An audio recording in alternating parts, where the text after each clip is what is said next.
क्या बात है, चलिए हम आते भैया। हरि की औरत के मेरा भाई बाबा चरण घाट बापू चला करे हो दसवाना करे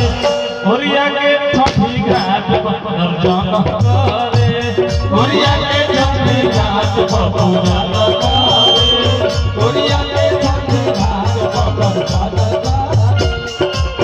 औरत के मेरा भाई चरण घाट बापू औरत के मेरा भाई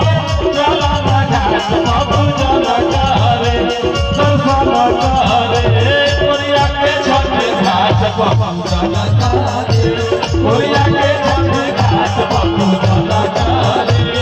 ओरिया के छठी घाट बाबू चला करे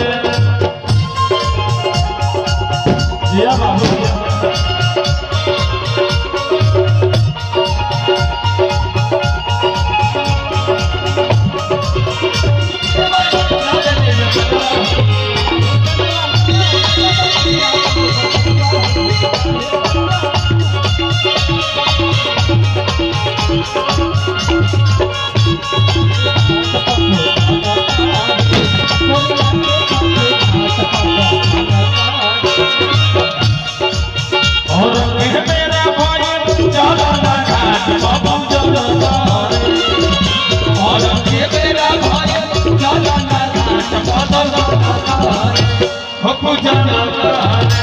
ओरिया के छठी घाट बाबू चला करे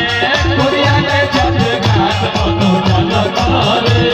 ओरिया के छठी घाट बाबू चला करे ओरिया के छठी घाट बाबू चला करे पटना के छठी घाट बाबू चला करे पटना के छठी घाट बाबू चला करे वाह वाह वाह वाह